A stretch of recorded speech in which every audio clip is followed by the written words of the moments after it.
Tere! Mina olen Kristel ja ma olen siin koos Triinuga ja täna me räägime siis ruumiandmete ja ARKIS tööriistade rakendamisest Transpordiametis. Me oleme siis teevara osakonnast, mis on strateegilise planeerimise teenistuses. Meil on kokku 9 töötajat, aga koos teeregistri üksusega on meid 20. Mina olen teevara osakonnas KIS juhtivhaldur ja Triin on teeregistri KIS-haldur. Ja teevara osakonnas meie peamisteks ülesanneteks on teede seisukorra andmete kogumine, teeregistri haldamine koostöös üksusega, kus on siis kohalike teedehaldurid ja riigiteede haldurid ning siis näiteks ka teejuhitööde kavandamine teedevõrgu säilitamiseks. Ja teedevara osakonnas me siis peamiselt kasutame ARKIS-i, ARKIS Prod ja seal olevat siis linear referencing tööriistakasti. Ja sellest räägin siis mina ka natukene täpsemalt täna. Linear referencing tööriistakast on siis, koondab kokku tööriistad, mille aluseks on jooned ja nende M-aadressid. Neid iseloomustab siis polüline M geomeetria. Ja joone M-aadressis on siis täpsemalt joone pikkuse mõõt, kus igale käänupunktile on arvutatud selle kaugus siis joone algusest. Et kui me mõtleme, et siis joone esimene käänupunkt saab mõõdu 0 ja viimane käänupunkt on siis võrdne selle joone pikkusega. Ja linear referencing tööriistakastis on siis erinevad tööriistad, mis võimaldavad nendel jooni M-aadressi alusel siis kokku panna või siis lõigutada hoopis. Ja siin on ESSi kodulehelt üks hea joonis, mis näitabki, et kuidas ühte teedevõrku võib iseloomustada siis mitmed erinevad nähtused, sõiduread, kvaliteet, kiirus ja kuidas need siis kõik suhestuvad sellise teedevõrgu adresseerimisega. Ja ma olen toonud ka välja siin need kõik tööriistad, mis on siis linear referencing tools'ide all ja mina räägin täna siis natuke täpsemalt mõnest. Create Routes on selle kõige alus. See on siis tööriist, mis arvutab joontele M-aadressid. Et kui sisendiks on lihtsalt line geomeetriat, siis ta teeb nendest polyline M-i. Aga ma sellest täpsemalt väga ei peatu, et seda me nii väga enam ei kasuta, sest meil on teeregistris M-aadressid juba igal teedevõrgul olemas. Et seda kasutatakse, kui digid uut joont näiteks või uut teed. Me kõige enam kasutame Make Routes Event Layer, et see on selleks, et tabelandmetest saada siis M-aadressidega joon või punktobjektid. Selle sisendiks on siis tervikteede kiht, millel on olemas juba M-aadressid ning siis tabel, mida sa soovid sellele teedevõrgu peale panna ehk need andmestikud, mida sa soovid kuvada.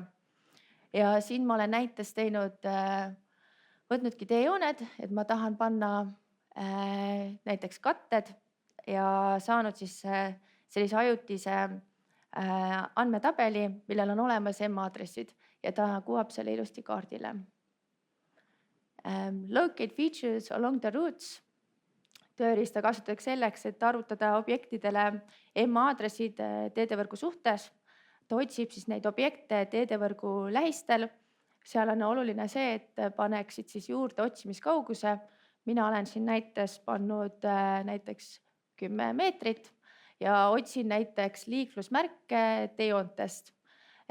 Oluline on jällegi, et ma defineerin ära, mida ma otsin, et siin on punktid ja ta lisab ka siis meas veeru juurde, mis on siis selle punkti algus. Ja väljundiks ongi tabel, millele igale objektile on arvutatud siis lähima tee number, read ja objekti M-aadress ehk siis see meas veerg. Ja ta lisab ka automaatselt distantsi ehk kui kaugel oli see objekt sellest joonest. Ja kui kasutada siis eelnevalt näidatud tööriista, siis ma saan sellega kõik kuvada jälle kaardile. Et siin on näha, et alguses need liiklusmärgid olid mõned kollased punktid ja kui ma otsisin neid siis teedevõrgu suhtes, arvutasin neile teedevõrgu M-aadressid külge, siis ta kuvas need roosad täpid siia ehk need on need siis, mis on teedevõrgul. Overlay route events on selleks, et ühendada või kokku panna siis 2 tabeliandmestikku, millel on olemas siis tee aadressid Neil mõlemal peavad olema unikaalne ID, mis T-registris näiteks on meil T2 andmestik ja neil mõlemal peab olema seesama, et nad läheksid kokku nii-öelda in a join. Ja neil peab olema siis ka mõlemal defineeritud algus ja lõpp ning selle alusel siis nad lõigutatakse nii-öelda kokku vähima siis sellise atribuudi alusel. Jah, ja saab ka need jälle uuesti kaardile panna make root events layer'iga. Või kui see andmestik on tegelikult natukene liiga lõigatud, siis saab sellega kasutada näiteks tööriista dissolve events root, mis siis paneb või koondab sellise andmestiku kokku ühiste atribuutide alustel. Näiteks siin ma olen defineerinud, et ma tahan ainult jaotusliigitust ja üldist katet sellest tabelist, sest eelmine tabel oli liiga palju atribuute, siis ta paneb need kokku ja ma saan sellise üldistatud tabeli, mis ei ole enam nii lõigatud nende lõikude alusel. Et näiteks Formsi ringtee on nüüd jälle üks teejoon, et ta ei ole enam umbes 10 erinevat lõiku. Ja kui ma need kuvan kaardile, siis saan näiteks sellise ilusa joonise või kaardi tähendab. Aga nüüd ma annan sõna Triinule, kes räägib siis täpsemalt T-registrist ja nendest näidetest, kuidas me neid kasutame. Aitäh! Tere, mina olen Triin Rebane, T-registri KIS-haldur.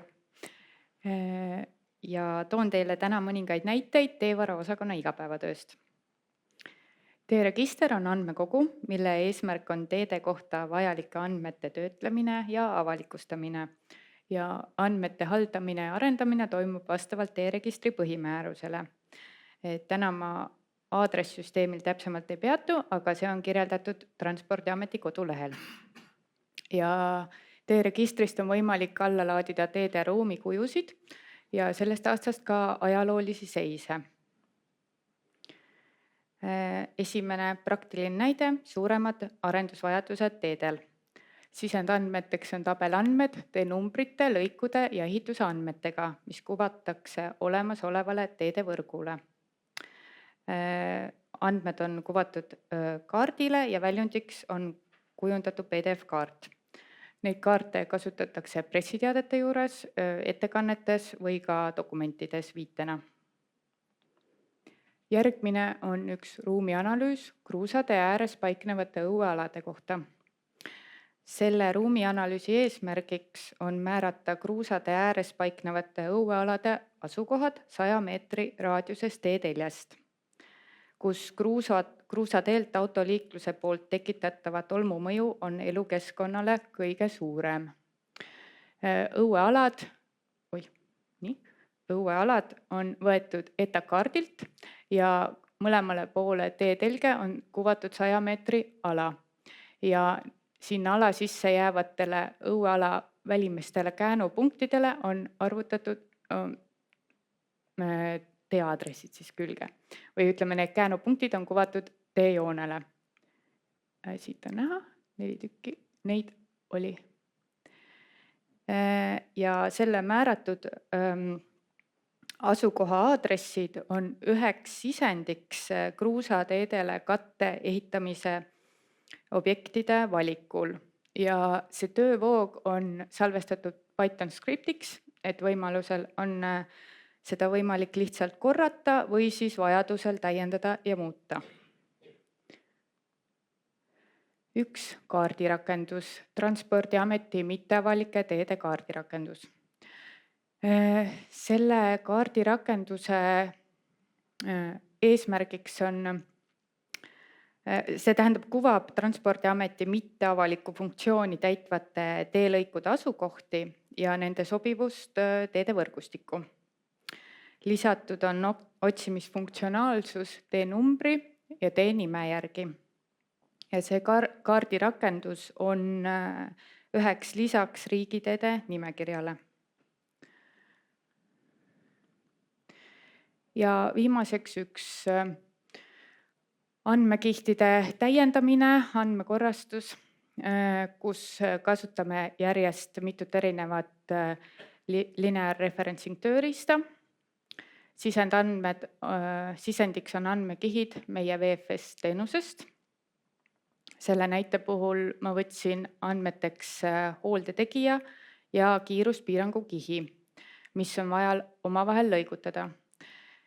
Esiteks me võtame ühe tee, siin on näha ühe tee piires on siis hooldaja, kolm hooldaja lõiku, need on need punased lõigud, kahel on hooldaja väärtus sama ja Dissolve Root Events tööriista kasutades me liidame üksteisele järgnevad sarnaste andmetega lõigud kokku. Siis tekib ühe tee raames 2 hooldaja lõiku.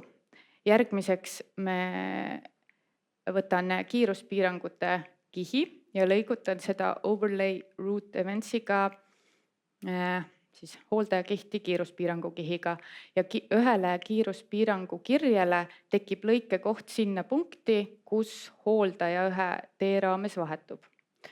Ja lõpuks kuvan tulemuse kaardile uue tulemuse tööriistaga Make Root Event Layer. Ja selle näidistöövoo ma salvestasin animatsiooniks. Ja see on minu poolt kõik. Aitäh.